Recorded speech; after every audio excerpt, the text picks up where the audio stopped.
అంత చేశాక తట్టుకోలేక బాధ దశరథుడు ఆ మునికుమారుడైన అతని కాళ్ళ మీద పడి, అయ్యా నువ్వు చెప్పిన దుర్మార్గపు దశరథ మహారాజును నేనే నన్ను క్షమించు అన్నాడు ఆయన.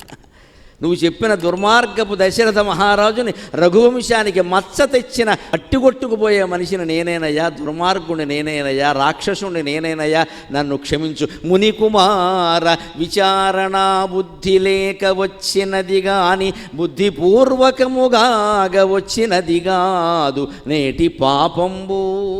మునికుమార విచారణ బుద్ధి లేక వచ్చినది గాని బుద్ధి లేక వచ్చినది గాని బుద్ధిపూర్వకముగాగా వచ్చినది కాదు నేటి పాపంబు. నన్ను సైతువో నన్ను సైరింతువో లేక మాట్టువో, నన్ను సైరింతువో లేక మాట్టువో శాపవన్నీ. మునికుమార, ఇది విచారించి ఆలోచించి చేసిన పని కాదయ్యా, నా చేతుల్లో లేకుండా జరిగిపోయింది.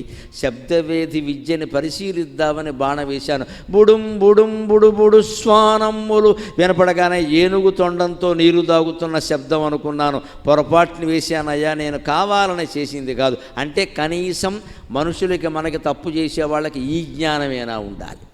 నేను బుద్ధిపూర్వకంగా చేయలేదు, పొరపాటు జరిగింది, క్షమించమంటే నేరాలు ఘోరాలు కూడా క్షమిస్తారండి. అది కూడా ఉండదు. కొంతమందికి అహంకారం, నేనెందుకు ఒప్పుకోవాలి అని పుష్కరాల్లో మునుగుతాడు, పుణ్యక్షేత్రాల్లో మునుగుతాడు. ఎవడు బతుకు నాశనం చేశాడో వాడు కాళ్ళు ఎట్టుకోలేండి మనిషి. పాపాలు ఎలా పోతాయని అడుగుతాడు. ఎలాగా పోవమ్మా, ఖచ్చితంగా చెబుతున్నాము ఒక మాట. 100 పుష్కరాల్లో మునిగినా 100 తీర్థాల్లో స్నానం చేసినా పాపం పోదు. మనం చేసిన పాపం వల్ల ఎవడికి అన్యాయం జరిగిందో వాడి కాళ్ళు పట్టుకుని క్షమాపణ పెడితే వాడు క్షమిస్తే వెంటనే పోతుంది ఆ పాపం. ఎక్కడా మునగక్కల్లా, ఎక్కడా తేలక్కల్లా. మనం అది చెయ్యం. అహంకారం, నేను ఎందుకు పట్టుకోవాలే, మరి వాడు నాశనం అయిపోయాడు, వాడు ఆస్తి కొట్టేశాం, వాడి భూమి ఆక్రమించాం, వాడి కాళ్ళు పెట్టుకోం. కనీసం వాడికి ఉపశమన వాక్యం పలకం. శుభ్రంగా లాగేసి అవి ఏవో ఉంటాయి కదండి, మరి పాపాలు అవన్నీ ఎలా పోతాయి, పుణ్యాలు పోతాయని ఎవడన్నా అడుగుతాడేమో అని చూస్తున్నాడు. ఒక్కడ అడగట్లేదు. ఇక్కడ పాపాలు పోవాలట. ఇది కన్సెషన్ పథకం ఉంటుందా? ఇక్కడ పోతే 2 పోతాయండి. అజ్ఞానంతో మాట్లాడుతున్నారు. ఎక్కడ పాపాలు ఒక్కటి పోవడం ఉండదు. ఇక్కడ పుణ్యం పాపం 2 పోతాయి. ఇక్కడ జ్ఞానం కలిగితే 2 పోతాయి. జ్ఞానం అంటూ ఉంటే ఇంకా నీకు స్పృహ ఉందంటే 2 ఉంటాయి, ఎక్కడికి పోవు. నదుల్లో స్నానాలు చేసిన పుణ్యం ఏదైనా ఉంటే ఆ ఖాతా వేరే, మన పాపం ఖాతా వేరే. ఏ సంచికి ఆ సంచే. దీనివల్ల అది బోధం. మన ఊరికి యాత్రలు చేయడం అంతా చిత్తశుద్ధి కోసం, ఆ పాపం మళ్ళీ చేయకుండా ఉండడానికి. అంతేకాని చేసింది బోధం. ఎందుకంటే పాపాత్మలం అనే భావన ఉంటే ఇంకా చెడిపోతాం. కొంతమందిని చూడండి, అపరాధ భావన, గిల్టీ అంటారు. ఆ గిల్టీతో ఇంకా తప్పులు చేస్తారు. నిండా మునిగిన వాడికి చలి ఏమిటి అని ఇద్దరిని పొడిచిన వాడు 20 మందిని పొడిచేస్తాడు. ఇక్కడ నిండా మునగడం ఏంటి, నిండా మునగలేదు, ఇద్దరే అయ్యారు. 20 మందిని ఎందుకు పొడవడం? పెద్ద రౌడీ షీటర్ అని పేరు తెచ్చుకోవాలా? 99 తప్పులు చేసినప్పుడైనా ఆగుంటే శిశుపాలుని శ్రీకృష్ణుడు చంపేవాడు కాదమ్మా. అక్కడైనా ఉండాలి కదా జ్ఞానం. వాడు ఏం చేశాడు? 100 కూడా కాదు, ఎందుకైనా మంచిదని 8 ఎక్కువ చేశాడు. ఒకవేళ కొన్ని తప్పులు కాకుండా పోతాయేమో అని కక్షగట్టి 108 అష్టోత్తర శతనామ పూజ చేశాడు. కృష్ణుడు వేసి పారేశాడు. వీడిని క్షమించే పని లేదు. మరి అంత దారుణంగా ప్రవర్తిస్తే అలాగా? ఎక్కడో అక్కడ ఆగాలి కదా. 10 తప్పులు చేశాం, అక్కడ ఆగండి. 11వ తప్పు చేయకండి. ఇన్ని చేశాక ఇంకా దానికి ఏమిటి? అదేమిటది? చాలా తప్పు ఆలోచన. ఖర్చు బాగా ఎక్కువ అవుతున్నప్పుడే కుటుంబంలో ఖర్చు లాపేయాలి. ఖర్చులో ఖర్చు నాశనం అయిపోతాం. ఈ మాట ఉంటే ఎక్కడ? ఖర్చులో ఖర్చు ఏంటండి? పిచ్చి మాట. ఖర్చు ఉంటే అర్జెంటుగా ఆపేయాలి. కోసినట్టు మూత పెట్టినట్టు ఆపేయాలి. ఖర్చులన్నీ ఆపేయాలి. ఖర్చులో ఖర్చా, అప్పులో అప్ప అంటే నాశనం అయిపోతావు. చెప్పా, ఆలోచించే విధానం అదే. పుణ్యాలు చేస్తే పోనీ పుణ్యంలో పుణ్యం చేయొచ్చు, పాపంలో పాపం ఎలా చేస్తామండి? అందుకని ఇక్కడ పాపం దశరథుల్లో ఉన్నదేవుడు కనీసం పశ్చాత్తాపమేనా ఉంది. విచారణ బుద్ధి లేక వచ్చినది కానీ బుద్ధిపూర్వకముగాగ వచ్చినది కాదు. నేను కావాలని చేయలేదు మునికుమార. కుమారుడు, నిన్ను ఎందుకు చంపుతాను నేను? నాకేమైనా శత్రువా? నువ్వేమైనా రాక్షసుడువా? ఏదో అనుకున్నానయ్యా పొరపాటుని. అందుకని నన్ను సైతువో లేక మాడుతువో శాపవన్నీ అవకాశం ఆయనకే ఇచ్చాడు. ఇంకా నేనేమంటాను? నీ ప్రాణం పోతుంటే నన్ను క్షమించినా సరే, లేదు శపిస్తావా శపించు, దాన్ని భరిస్తాను అన్నాడు. అంటే శిక్ష భరించడానికి సిద్ధంగా ఉన్నవాడిని భగవంతుడు క్షమిస్తాడు. సందేహం లేదు. మన తప్పులు బయట వాళ్ళ దగ్గర ఒప్పుకోలేకపోయినా పూజా మందిరంలో అమ్మవారి దగ్గరైనా ఒప్పుకోవాలి. ఆవిడ కాళ్ళు పెట్టుకుని అమ్మా చేశాను పొరపాటు, ఎవరికి చెప్పలేను, సిగ్గులేని పని చేశాను, భార్యకు కూడా తెలియకూడదు, భర్తకు కూడా తెలియకూడదు, పిల్లలకి తెలిస్తే ప్రమాదం, కానీ నీ కాళ్ళు పట్టుకుని కోరుతున్నా ఈ తప్పు క్షమించు, ఇంకెప్పుడు చేయను అంటే తక్షణం ఆ పాపం నుంచి విముక్తి లభిస్తుంది. అనుమానమే లేదు. పశ్చాత్తాపాన్ని మించిన పాప ప్రక్షాళన మార్గమే లేదు. ఇది సమస్త శాస్త్రాలు అంగీకరించిన విషయం. మరి అదేదో తోమేసి ఇదేదో కడిగేస్తే పోతుందని కాదు, హృదయాన్ని కడుక్కోవాలి. పాత్రలు తోమితే ఉపయోగమే ఉంది. అందుకని దశరథుడు తన హృదయాన్ని కడిగేసుకున్నాడు. పాపం పోయినట్టే. ఏమో ఈ శాపం ఇస్తే వరంగా మారుతుందేమో, అది కూడా చూద్దాం. త్వరలో విడుదల. నిర్మలమైన హృదయానికి భగవంతుడు అన్యాయం చేయడం, ఆయనకి దోషం కావాలని చేయలేదు, ఆయన అనుకోకుండా జరిగింది. అందుకే ఇటువంటి దాన్ని మనం విధి అనాలి, పూర్వకర్మ అనాలి, దురదృష్టం అనాలి. అన్నీ అనకూడదు. అలాగా అన్నీ అనకూడదు. గ్యాస్ పొయ్యి అంటిస్తే ఒళ్ళు అంటుకుంటుంటే కర్మేం లేదండి. మనం జాగ్రత్తగా లేము. గ్యాస్ పొయ్యి ఏమిటమ్మా, దీపారాధన కోసం దీపం పెడతారు. మగాడో ఆడో అక్కడ దీపం పెడతారు కదా. ఈ ఆడవాళ్ళు పొరపాటున వంటింటో సామాను తీసుకుందుకు అక్కడ ఏదో ఎక్కుతారు, చీర చూసుకోరు అంటుకుంటుంది. చనిపోయిన వాళ్ళు ఉన్నారు, ఒళ్ళు కాలిపోయిన వాళ్ళు ఉన్నారు. దీపారాధనది. దేవుడి దగ్గర దీపం అమ్మ, నీకు అనవసరం, దేవుడికి అనవసరం, ఇవన్నీ దీపం పెట్టమని ఆయన చెప్పలేదు. అక్కడ చేరట్టుకుని అక్కడ నిలబడమని దీన్ని చెప్పలేదు. నీ జాగ్రత్త నువ్వు పడవలసిందే. దేవుడి దగ్గర దీపం అంటే ఆ దీపం ఎవరికి అంటుకో. ఇప్పుడు ఇక్కడ ఏదో అంటుకుంటున్నాయి, తీసేసారా లేదా? ఇక్కడ అలాగే ఉంచితే నాకే అంటుకుంటా, ఏం చేయమంటారా? అందరం మరిపోవాలి. మరి ఆరతే ఉండాలి. మరి అవసరమైనప్పుడు తీసి ఆరతి ఈకోడదు, ఆరతి నువ్వు ఆరత అయిపోతావు. ఇక్కడ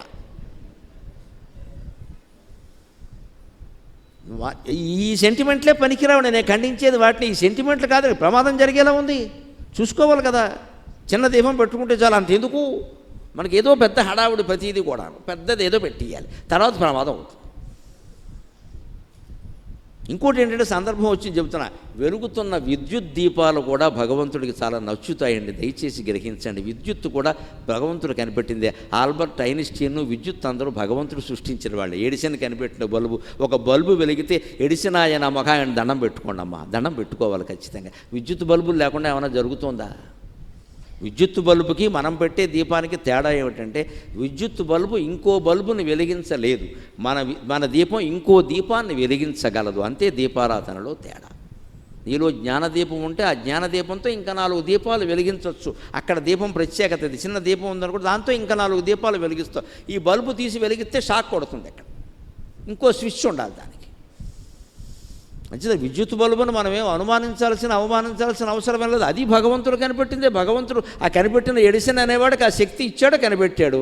అలాగే ఇదెవరో కనిపెట్టారు, అదెవరో కనిపెట్టారు. ఇంకేమిటి వాళ్ళని ఎందుకు అవమానించాలి? అది మాత్రమే పవిత్రం, ఇది అపవిత్రమని. స్విచ్ బోర్డు తుడవడం కూడా పూజామందిరం తుడవడంతో సమానమే. తుడుచుకోవాలి శుభ్రంగా, తెల్లగా మెరిసిపోతూ ఉంటాయి. మనమేం తుడుతావు అవన్నీ అంటాం. ఇక్కడ నౌకర్ని పెట్టి చేయించడం. పూజామందిరం దగ్గరికి వచ్చేసి మాత్రం యజమానులు తుడుస్తారు. ఎందుకంటే పుణ్యం ఇక్కడ కూడా స్వార్థమే. రోజు తుడిచేవాడు తుడవచ్చుగా, కుదరదు. మనకి పుణ్యం రావాలి, వాళ్ళు మామూలు పని చేసుకోవాలి. గొప్ప పని ఏదైనా ఉంటే మనం తయారైపోతామండి. మామూలు పనులు ఉంటే వాళ్ళకి అప్పగించేస్తామండి. గొప్ప పని, చెడ్డ పని, మంచి పని, చెడ్డ పని అనే భేదం ఉంటుందండి. ఎక్కువ పని, తక్కువ పని అనే భేదం ఉండదండి. పాఠశాలలో పాఠాలు చెప్పడం ఎటువంటి పనో, పారిశుధ్య కార్మికుడిగా పనిచేయడం కూడా అంతే పని, తేడా ఏమీ లేదు.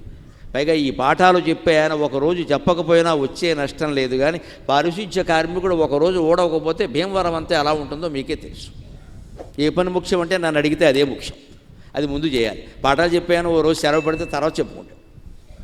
ఎక్కువ పని తక్కువ పని అని ఆలోచించకూడదు. మంచి పని చెడ్డ పని ఈ రెండే మనం మాట్లాడుకోవలసింది.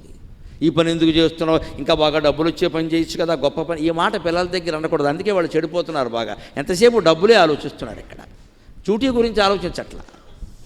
దానికి విరుగుడే ఈ కథ. అందుకని ఆయన ఏం చేసింది ఏం లేదు జీవితంలో, తల్లిదండ్రుల కోసం త్యాగం చేయడం తప్ప. అందుకని దశరథుడు పశ్చాత్తాపం నిజాయితీతో కూడింది. అందుకని కథ ఏ మలుపు తిరుగుతుందో చూద్దాం. విచారణా బుద్ధి లేక వచ్చిన నన్ను శపించినా సహించినా నీ ఇష్టం అన్నాడు. అంతలోనే ఔరా రాక్షసుడా, ఎవడవురా నీవు, రాఘవేంద్రుండు దశరథ రాజ్యరాజు వరుడు అని తీవ్రంగా మాట్లాడిన శ్రవణ కుమారుడికి మనస్సు వెంటనే కరిగిపోయిందండి. కరిగిపోయి ఏమంటున్నాడంటే, ఏడవకు రాజా. బాణం లోపల హృదయాన్ని కెలికేస్తూ ఉంటే మృత్యు వేదన అనుభవిస్తూ కూడా బ్రహ్మజ్ఞాని అయిన కుమారుడు ఇలా మాట్లాడమ్మా. అది భారతీయ సంస్కృతి, అది భారతీయ సంస్కృతి. అంతటి మహారాజు తన పాదాలు పట్టుకుని ఏడిచేసరికి, ఏడవకు రాజా, ఎవరి కర్మకు ఎవరు కర్తలు. ఏడవకు రాజా, ఎవరికెవరు కర్తలు. ఆత్మకర్మగతి సర్వమగునుగాక, ఆత్మకర్మానుగతి సర్వమగునుగాక. ఎవరికెవరు కర్తలు, ఆత్మకర్మానుగతి సర్వమగునుగాక. నేను వచ్చుట నీవిందు నిలుచుట, శరము విడుచుట, ఇవి దైవ సాధితములో. నేను వచ్చుట నీవిందు నిలచుట, శరము విడుచుట, ఇవి దైవ సాధితములు. మృత్యు దశలో కూడా ఇంత ధైర్యంగా మాట్లాడే లక్షణం ఎవరికి ఉంటుందో తెలుసా? ఉపనిషత్తులు చదివిన వాళ్ళకు ఉంటుందండి. ఉపనిషత్తులు చదివిన వాళ్ళకు ఉంటుందండి. దయచేసి చదవండి, దయచేసి చదవండి. రామకృష్ణ మఠం వారు ఒక్కొక్క ఉపనిషత్తు 80 పేజీలు మించకుండా, 50 రూపాయలు ధర మించకుండా ఇస్తున్నారు. 50 రూపాయలు కూడా ఉండదు. ప్రధానమైన ఉపనిషత్తులు నేను ఇక్కడ భీమవరంలోనే మన విశ్వనాథరాజు గారు పట్టిస్తే 10 ఉపనిషత్తుల మీద మాట్లాడాను. ఆ ప్రసంగాలు వినండి, ఆ పుస్తకాలు చదవండి. ఉపనిషత్తులు చదివినవాడు ఇలా మాట్లాడతాడు. ఏడవకు రాజా, ఎవరికెవరు కర్తలు. ఎవరి కర్మకి ఎవరు కర్తయ్యా, నాకు పోయే యోగం ఉండి ఇలా జరగాలి. ఎందుకంటే నువ్వు పొరపాటు చేయలేదు, నువ్వు తప్పు చేయలేదు కదా, నువ్వు చెబుతున్నావు కదా. పొరపాటు అంటే పొరపాటు ఎవరికైనా జరుగుతుంది, దానికేముంది. ప్రమాదో ధీమతామపి అంటారు. ప్రమాదం అంటే మన యాక్సిడెంట్ కాదు, పెద్దవాళ్ళు కూడా పొరపాటు పడతారు ఒక్కోసారి. అంటే దాన్ని అలా వదిలేయాలి. ఎందుకని మాకు భారతంలో పెద్ద లెక్క. దుర్యోధనుడు జెండా ఏమిటండి? పాము, పాము, పాము. మొత్తం అందరూ అదే మాట. పురాణాలు చెప్పిన వాళ్ళందరూ అదే మాట. చివరికి తిక్కన గారు కూడా అదే మాట.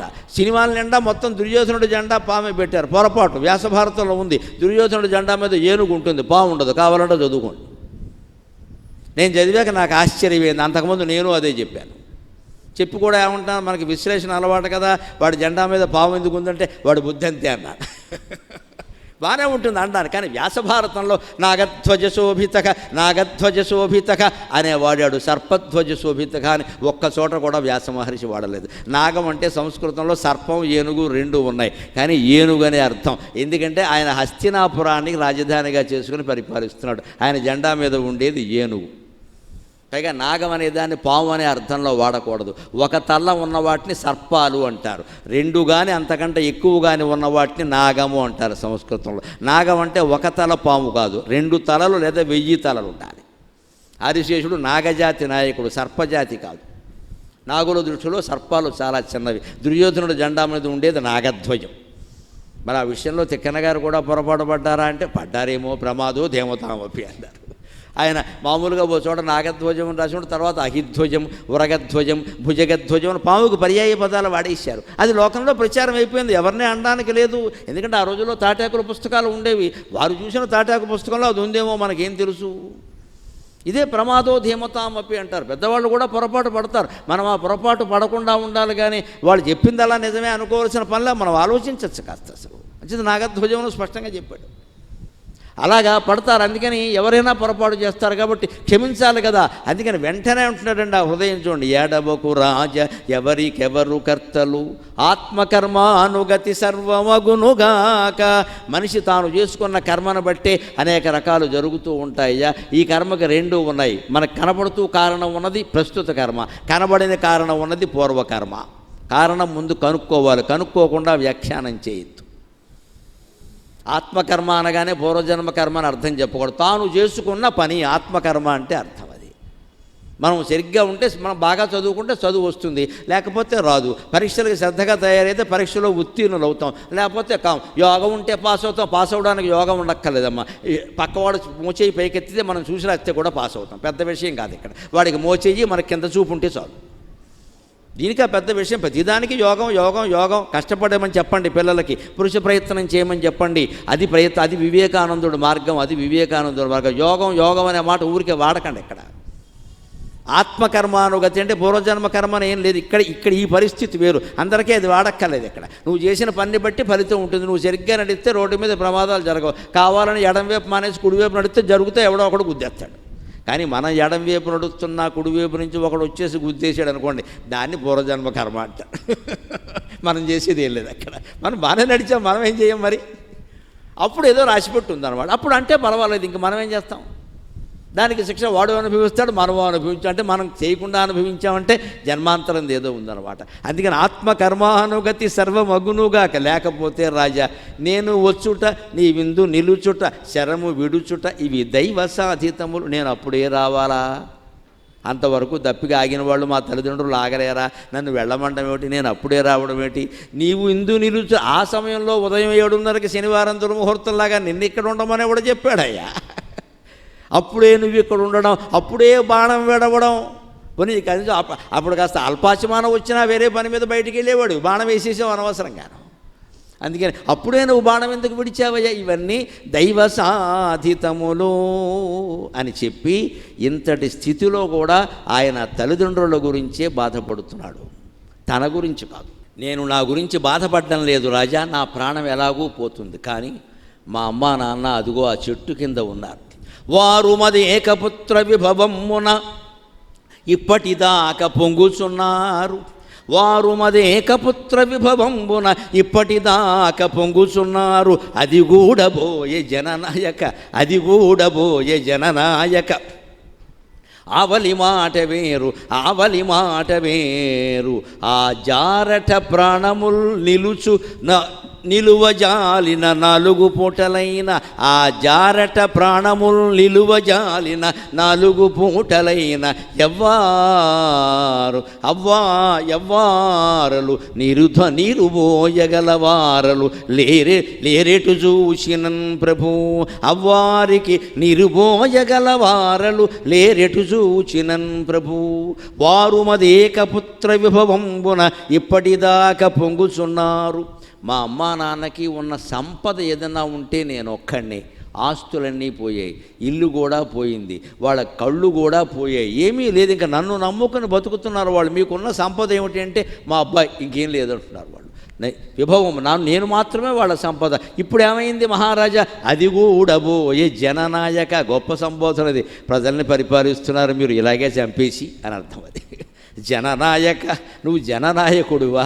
జంతువు ఏదో మనిషి ఏదో తెలియదా? నీ పరీక్షలన్నీ నా మీద చేస్తావా? సరే, కానీ ఇంకా ఎంత తిట్టుకుంటే ఏం ఉపయోగం, ప్రాణం పోతుంటే. అందుకని ఒక్క పని చేయి, ఆవలి మాట చూతము, తర్వాత సంగతి తర్వాత, నేను ఉంటానా పోతానా అన్నీ వేరే విషయాలు. నాకు ఇప్పుడు కావలసింది ఏమిటి అంటే ఆ జరట ప్రాణముల్ నిలువజాలిన 4 పూటలైన అవ్వారికి నిరువోయగలవారలు లేరు ఎటు చూచినన్ ప్రభూ.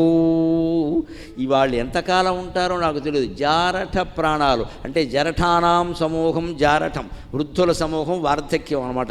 ఆ ముసలి ప్రాణాలు ఎంతకాలం ఉంటాయో తెలియదు. ఇది యువతీ యువకులందరినీ నమస్కారం పెట్టి కోరుతున్నా, దయచేసి గుర్తుపెట్టుకోండి ఈ మాట.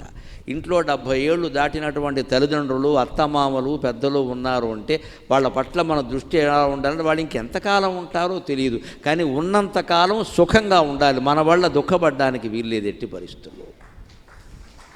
తల్లి కానీ, తండ్రి కానీ, అమ్మమ్మ గారు కానీ, తాతయ్య గారు కానీ, నాన్నమ్మ గారు కానీ, తాతయ్య గారు కానీ ఈ కొడుకుల గురించో మనవాళ్ళ గురించో మనవరాళ్ళ గురించో దుఃఖపడుతున్నారు అంటే అంతకంటే శాపము పాపం ఇంకోటి లేదు మన జీవితానికి. ఎంతమంది దేవతలు ఆశీర్వదించినా అది తల్లి ఆశీర్వచనంతో, తండ్రి ఆశీర్వచనంతో సరికాదు ఖచ్చితంగా. సమస్త శాస్త్రాలు చెప్పినమాట. భూ ప్రదక్షిణ షట్కేన కాశీయాత్రా శతేన చ సేతుస్నాన సహస్రేణ తత్ఫలం మాతృవందనే. భూమంతా ఉన్న పుణ్యక్షేత్రాలన్నీ షట్కేన, కుమారస్వామిలాగా 6 సార్లు తిరిగినా సరే, కాశీయాత్ర శతేనచ 100 సార్లు కాశీ వెళ్ళొచ్చినా సరే, సేతుస్నాన సహస్రేణ రామేశ్వరం దగ్గర సేతువులో 1000 సార్లు స్నానం చేసినా సరే, అంతకంటే గొప్ప పుణ్యం కావాలి అంటే తత్ఫలం మాతృవందనే. మీ అమ్మగారికి లేవగానే నమస్కారం చేయి, అంతకంటే ఎక్కువ పుణ్యం వస్తుందని చెప్పారు. ఇది యువతరం గుర్తుపెట్టుకోవాలి. లేవగానే ఎవరిని చూద్దాం, తల్లి ఎక్కడ ఉంది కదండి, తండ్రి ఎక్కడ ఉన్నాడు కదండి, అంతకంటే ఏమిటంటే చూసేది దేవతల్ని. వాళ్ళకి నమస్కారం చేస్తే సరిపోలా.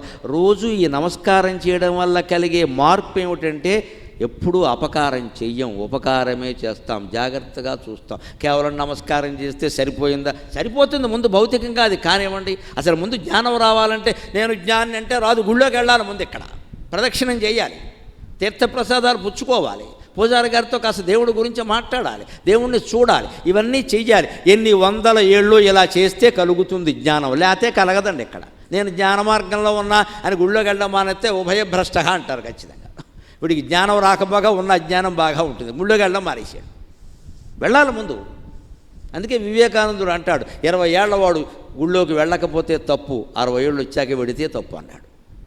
విడితే నేరం అని కాదు, 60 ఏళ్ళు వచ్చేసరికి గుడిలో ఉన్నవాడు గుండెల్లో ఉన్నవాడు ఒక్కరే అని తెలుసుకోవాలి. దాని ఉద్దేశం అది, దాని ఉద్దేశం. ఇంకా అప్పుడు కూడా తెలుసుకోకపోతే ఎప్పుడు తెలుసుకుంటావు? జీవితం అయిపోతుంటే. వెళ్ళొద్దని కాదు అక్కడ, మానేయమని కాదు అక్కడ. 20 ఏళ్లవాడు ఖచ్చితంగా వెళ్ళాలి, 60 ఏళ్లవాడు ఇంకా విశ్రాంతి తీసుకోవచ్చు. కాస్త తిరుపతిలో క్యూ కూడా తగ్గుతుంది, నష్టం లేదు. ఇక్కడ ఎక్కడ చూసినా మొత్తం ముసలాళ్ళంతా చేరిపోతారు, అసలు ఇంకెవరికి జారట్లేదు. అక్కడ ఇంట్లో కూర్చోరాదా? వీల్ చైర్ వేసుకు వెళ్ళిపోతాడు. వీలున్న చైర్లో ఇంట్లో కూర్చోవయ్యా, వీల్ చైర్ దేనికి నీకు? వీల్ చైర్లో వెళ్ళి యాత్రలు చేయడం ఏంటండి? అతి అంటారు దాన్ని. మనకు వెళ్ళలేం కదా, ఓపిక లేదు, ఇంట్లో ఉండాలి, ఎవరినో బాధ పెట్టడం, వెనకాల ఒక నడపాలి. ఇక్కడ అంత అవసరం ఏంటి? మన జ్ఞానం అది వాళ్ళకి, 20 ఏళ్ల వాడికి కాదు, వాడు ఖచ్చితంగా వెళ్ళాలి. పెళ్ళయిన తర్వాత 40 ఏళ్ళు దాటే వరకు పిల్లలు పుట్టినా వెళ్ళాలి, ప్రదక్షిణం చేయాలి, తీర్థప్రసాదాలు పుచ్చుకోవాలి, ఆచారాలన్నీ పాటించాలి. అవన్నీ ఏమిటి? ప్రదక్షిణం ఎందుకు? తీర్థం ఏమిటి? ప్రసాదం ఏమిటి? ధ్వజస్తంభం ఏమిటి? గర్భగుడి ఏమిటి? ఇవన్నీ శాస్త్రాల్లో ఉన్నాయి, మా బోటికాళ్ళు చెబుతున్నారు, వినాలి, తెలుసుకోవాలి. తెలుసుకోగా ఎప్పటికో ఇక ఆ భగవన్నామం మీద మనస్సు బాగా నిలబడిపోయి ఆ మౌనం ధ్యానం అలవాటు పడి ఇంకా వెళ్ళక్కర్లేదు అనిపిస్తుంది. అప్పుడు మానేయచ్చు, అభ్యంతరమే లేదు. దానికి 60 గేటు. ప్రారంభం 20, ముగింపు 60. 40 ఏళ్ళు సరిపోదా అండి? మనం వృధా చేస్తున్నాం కానీ సమయాన్ని. 40 ఇయర్స్ ఏ కోచింగ్ సెంటర్ వాళ్ళైనా 40 ఏళ్ళు కోచింగ్ ఇస్తారా దేనికైనా? మన హిందూ సంప్రదాయం మనిషి బాగుపడడానికి, ఆత్మజ్ఞానం పొందడానికి 40 ఇయర్స్ కాలం ఇచ్చిందండి. ఇంత గొప్ప సంప్రదాయం ఎక్కడా ఉండదు. 20 ఏళ్లకైనా సరే ఇంకా ముందే నువ్వు గుళ్ళోకి వెళ్ళడం మొదలుపెట్టు, జ్ఞానం పొందు. 60 ఏళ్లకు పొందు, ఇంకా మానేస్తే మానే, దానంతట అదే ఏదో తీగ నుంచి రాలిపోయినట్టుగా రాలిపోతుంది. ఆ విషయం వదిలేసేయి. ఆ అభ్యాసం చెయ్యాలి ఖచ్చితంగా. అందుకని అతను చనిపోతూ కూడా ఆ ధర్మం కోసమే పాటుపడుతున్నాడు, ఇంకేం లేదు. నేను తవారు మదేకమాత్ర విభవం ఉన్నవారు, నేను తప్పితే ఇంకేం లేదయ్యా. జననాయక, ఇంతవరకు పొంగిపోతున్నారు నా పేరు చెప్పుకున్న వాళ్ళు. అది కూడా పోయే జననాయక ఆవలి మాట చూతము.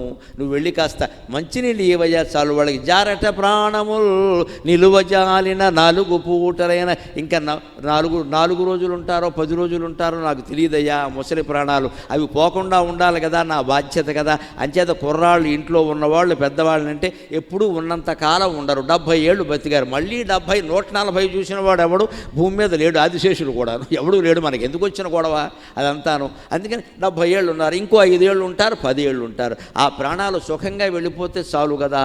ఈ బాధ్యత యువతరం తీసుకుంటే దేశమంతా మళ్ళీ కలియుగం పోయి కృతయుగం ఏర్పడుతుందమ్మా, అనుమానమే లేదు. కార్యకర్తలు అడగగానే, వెంకటేశ్వరరావు గారు అడగగానే నేను ఆ విషయానికి ఎందుకు ఒప్పుకున్నాను అంటే, లోకం బాగుపడే అవకాశం ఈ ప్రవచనం వల్ల చాలా ఉంది ఖచ్చితంగా. వాళ్ళ డబ్బు ఉన్నవాళ్ళను కూడా నిర్దాక్షిణ్యంగా పట్టుకెళ్ళి వృద్ధాశ్రమాల్లో బారేస్తున్నారండి. డబ్బుకు లోట్లేదు వాళ్ళకి. మేము చేయలేం, మేము పడలేము. ఇవన్నీ ఏమిటి పడలేవు? ఆ మాత్రం వృద్ధులకు చేయలేవా? ఎన్ని ఏళ్ళు పడతాం? వాళ్ళు ఏమైనా 100 ఏళ్ళు బతుకుంటారా? ఇంట్లో వాళ్ళు ఉన్నవాళ్ళు అసలు ఇంకా విశేషం ఈ రోజుల్లో. అసలు ఇంట్లో ఎవరు లేరుగా, అందరూ అమెరికాలోనే ఉన్నారు. నమశివాయ. ఇక్కడ ఎవరున్నారు? ఇక్కడే ఉండాలి, సేవ చెయ్యాలి. అదే తార్కాణం, అదే కథ. అందుకని వాళ్ళకింత నీరు పోసేవాళ్ళు లేరయ్యా, వెళ్ళవయ్యా అని. దప్పిక చేతవారు బహుధా తప్పించుచునున్నవారు నే చెప్పగలేను రాజా, ఇక జీవితమెట్లును లేదు నాకు. అప్పటికి పాపం బాణం గుచ్చుకుంటోంది, గుండెల్లో పేగులు తెగిపోతున్నాయి, మెలిపెట్టేస్తున్నాయి పోగులు నా వ్యధ. అందుకని అప్పుడు కూడా ఆయన ఏమంటున్నాడంటే, దప్పిక చేతవారు బహుధా తప్పించుచునున్నవారు నే చెప్పగలేను రాజా, ఇక జీవితం ఎట్లు లేదు నాకు నీవిప్పుడే పోయి వారలకు ఇరువురకు తృష తీర్చి నీవిప్పుడే పోయి వారలకు ఇరువురకు తృష తీర్చి వెంక ఈ ముప్పు వచింపుము ఆ వెనుక పుట్టును పుట్టగబోవు నర్థముల్. ప్రాణం పోతున్నా సరే ఔచిత్యం పాటించాడండి. ఔచిత్యం. ఆ స్థితిలో కూడా అంత జ్ఞానం పనిచేస్తుందా? శుభ్రంగా తిని కూర్చుంటేనే పంచేంద్రియాలు పనిచేయట్లా మనకి. ఏమో బుర్ర పనిచేయట్లా, శుభ్రంగా తిన్నా మినపరొట్టి తేని పనిచేయట్లేదు ఎక్కడ. ప్రాణాలు పోతుంటే కూడా ఆయన బుర్ర బుద్ధి ఎంత బాగా పనిచేసాయంటే నేను చనిపోతాను తప్పదు, ఈ వార్త వాళ్ళకి చెప్పాలి కదా. ఎప్పుడు చెప్పాలో చెబుతున్నాడు. ఎప్పుడు చెప్పాలి అది కూడా చెబుతున్నాడు. దప్పిక చేతవారు బహుధా తప్పించుచునున్నవారు దాహంతో తప్పించిపోతున్నారయ్యా, ముందు వెళ్ళి వాళ్ళకి నీళ్ళు నా ప్రాణం సంగతి వదిలే, ఇది ఎలాగో పోతుంది, వాళ్ళకి నీళ్ళు ఇచ్చేసి అని నే చెప్పగలేను రాజ. ఇంకా చెప్పలేను, ఇంకా మాట్లాడడానికి కూడా నాకు ఓపిక లేదు. ఇది జీవితం ఎట్లు లేదు నాకు, ఈ జీవితం అయిపోయినట్టే, ఇక లేదు. నీ పొరపాటు నా పొరపాటు గ్రహపాటు ఏదైనా కానీ అయిపోయింది, ఇంకా దాని గురించి మనం బాధపడద్దు అని ఎంత తెగింపు, ఎంత ధైర్యం. ఉపనిషత్తులు చదవకపోతే, ఆ జ్ఞానం వంట పట్టకపోతే ఇది రాదండి. అతను అదృష్టం అన్నీ చదివాడంతే. ఇక్కడ అలా నేర్చుకున్నాడు కాబట్టి చెబుతున్నాడు ఇక్కడ. అందుకని ఇది చెప్పగలేనయ్యా. నీవిప్పుడబోయి వారలకు ఇరువురకు తృష తీర్చి, వారిద్దరికీ కాస్త దాహం తీర్చి వెనక ఈ ముప్పును చెప్పు. వాళ్ళు దాహం తీరి సంతోషించి అమ్మయ్య అనుకున్నాక నేను లేను అనే మాట చెప్పు అన్నారు. ఎందుకని? ముందే చెబితే వాళ్ళ దాహం తీరదు. ఆ దాహంతో వాళ్ళ ప్రాణాలు పిడచకట్టుకుపోయి ఏమైపోతారో. 16 ఏళ్ల కుర్రాడు తాను పోతూ కూడా వృద్ధులైన తల్లిదండ్రులని గురించి ఆలోచించాడంటే దట్ ఈజ్ ఇండియా. ఈ ఘట్టం కేవలం భారతదేశంలోనే జరుగుతుంది, మరో దేశంలో జరగదు. 16 ఏళ్లకే కుర్రాళ్ళను బయటికి పంపేసేసి గ్రాడ్యుయేషన్ డే అని బయటికి పంపేసేసి శుభ్రంగా వాడి బతుకు వాడిది, మా బతుకు మాది అనడం, ఇలాంటి దేశాల్లో ఇవి జరగవండి. అలాంటి దేశాలకే మన పిల్లల్ని పంపిస్తున్నాం, అక్కడే చదివిస్తున్నాం, అక్కడే ఉద్యోగం చేయిస్తున్నాం. పైగా ఏం చెబుతూ ఉంటారంటే కొంతమంది, మా వాడు అమెరికా వెళ్ళాడు కానీ ఓ 10 ఏళ్ళలో వచ్చేస్తాడు. అమ్మా మొహమాట పడకండి, స్వర్గానికి వెళ్ళిన వాడైనా తిరిగి వస్తాడు కానీ అమెరికాకి వెళ్ళిన వాడు రాడమ్మా.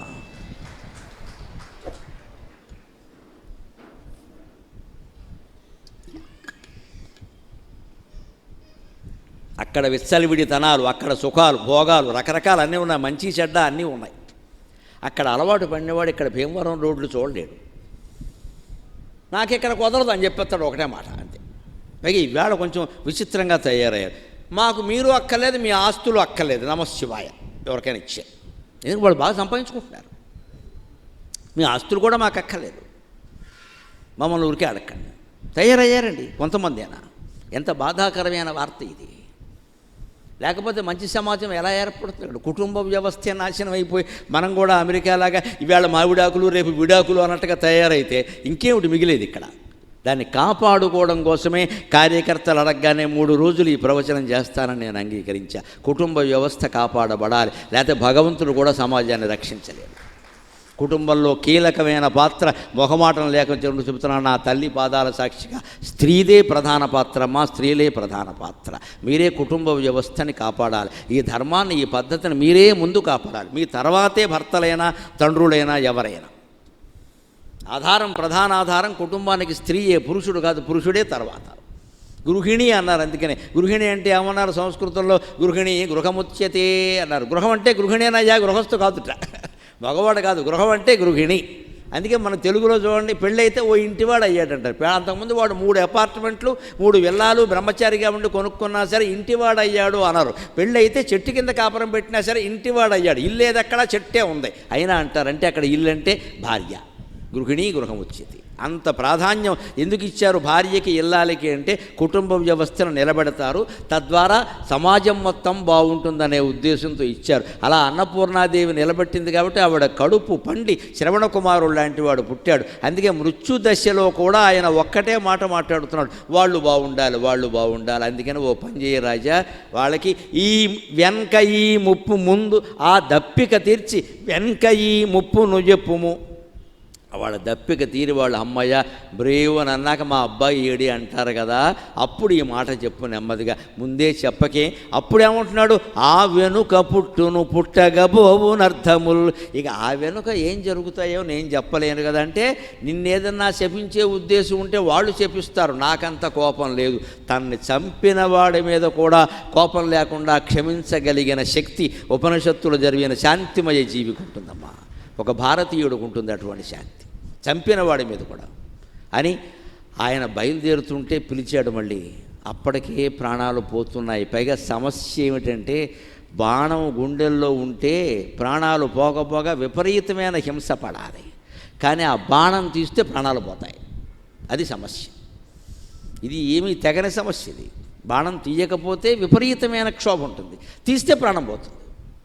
అందుకని అతను తెగించి ఏం కోరాడంటే, పోవుచున్నవి ప్రాణముల్ భూమిపాల, పోవుచున్నవి ప్రాణముల్ భూమిపాల, ఓర్వలేనిట్టి బాధను నీ ఉగ్ర శరమునుడదీయుము, ఓర్వలేనిట్టి బాధను నీ ఉగ్ర శరమునుడదీయుము, సర్వబాధోపశమన కారణం మగు పదమును చేరుకొందు, సర్వబాధోపశమన కారణం మగు పదమును చేరుకొందు.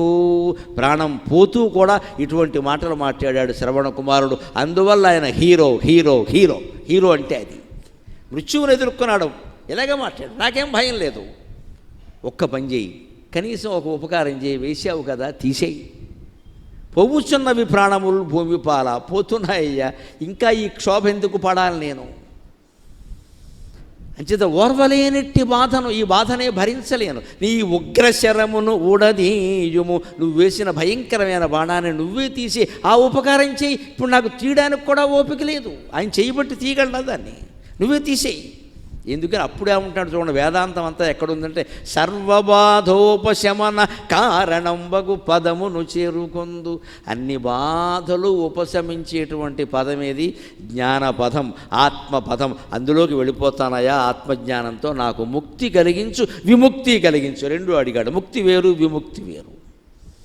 విముక్తి అంటే కేవలం విడుదల. జైలు నుంచి విముక్తి అయ్యాడు అని రాస్తారు పత్రిక వాళ్ళు, జైలు నుంచి ముక్తి పొందారని రాయరు. ముక్తి అంత సుఖంగా, అంత సులభం కాదు ఇది. జైలు నుంచి ముక్తి ఏమిటి? విముక్తి. విముక్తి అంటే కేవలం విడుదల.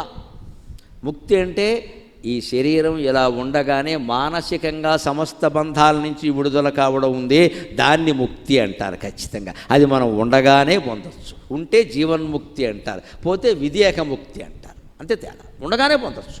చాలామంది యోగులను ఎప్పటికీ మీరు గమనిస్తే మహానుభావులు మన ఇళ్లలో కూడా ఉంటారండి, పెద్దగా ఏం పట్టించుకోరండి. ఆడవాళ్ళు మగవాళ్ళు ఊరికే ఉంటారు, కాస్త 70 ఏళ్ళు దాటిన పెద్దవాళ్ళు ఉంటారు, పెద్దగా ఏం పట్టించుకోరు. ఏదో ఆధ్యాత్మిక గ్రంథం చదువుకుంటారు, ఆ టీవీ పెట్టినా భక్తి టీవీయో ఇంకోటో మాబోటిగాళ్ళ ప్రవచనాలు ఏవో వింటూ ఉంటారు. మిగిలిన సమయం అంతా ఏదో రామకృష్ణ అనుకుంటారు, పెద్దగా పట్టించుకోరు. ఏదైనా అడిగితే చెబుతారు, లేకపోతే వదిలేస్తారు. మహాయోగులు మీ ఇళ్లల్లో ఉన్నారు, వారిని గౌరవించండి, వారిని గౌరవించండి, వారి నుంచి నేర్చుకోండి. దయచేసి వాళ్ళని ఏదో ముసలాళ్ళ కింద భావించకండి.